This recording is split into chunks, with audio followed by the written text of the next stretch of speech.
Hello, welcome back to this channel. If this is your first time watching, you are welcome to the YouTube channel of Beniji Designs and Tech Hub, where we talk about topics related to designs and tech. Kindly subscribe to this channel if you haven't, and turn on the notification bell beside the subscribe button so you won't miss any of the future topics.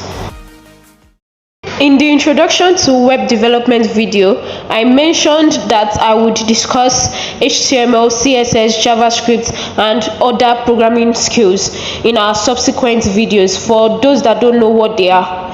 So in this particular video, I will be introducing us to HTML. First of all, what is HTML? HTML stands for Hypertext Markup Language. It is a markup language that is used to describe the structure of a web page. It is also the basic building block of the web. Let's go on to talk about HTML elements. An HTML element consists of an opening tag, a closing tag, and the contents in between them. An opening tag consists of the name of the elements enclosed in opening and closing angle brackets. It comes before the content. A closing tag contains the name of the element enclosed in opening and closing angle brackets, except that it contains a / before the element's name. It always comes after the content.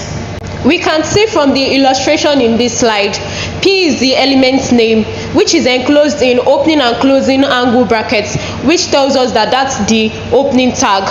We can also see the content, which says I love coding, and also we can see the closing tag, which is the element's name enclosed in opening and closing angle brackets, which contains a /. One more thing to note is that tags are not case sensitive, meaning that they can be written in uppercase and also in lowercase. P isn't the only HTML tag we have. We have other tags. I'm going to be talking about HTML tags in my subsequent videos. Just make sure you subscribe so you won't miss it. So next are the categories of HTML elements.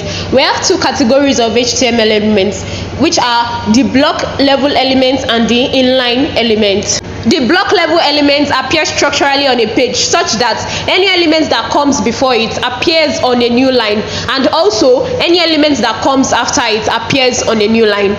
The inline element doesn't cause a new line to appear before it or after it.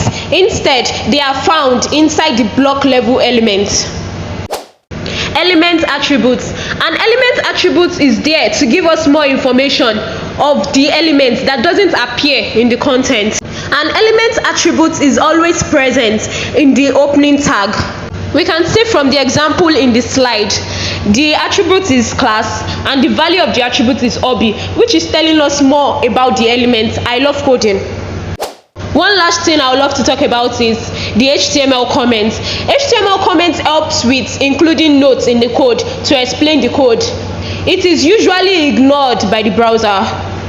I'm very sure you enjoyed watching this video, so please don't forget to like and comment if you have any questions. I'll be glad to answer. Thanks for watching. See you in the next video. Bye.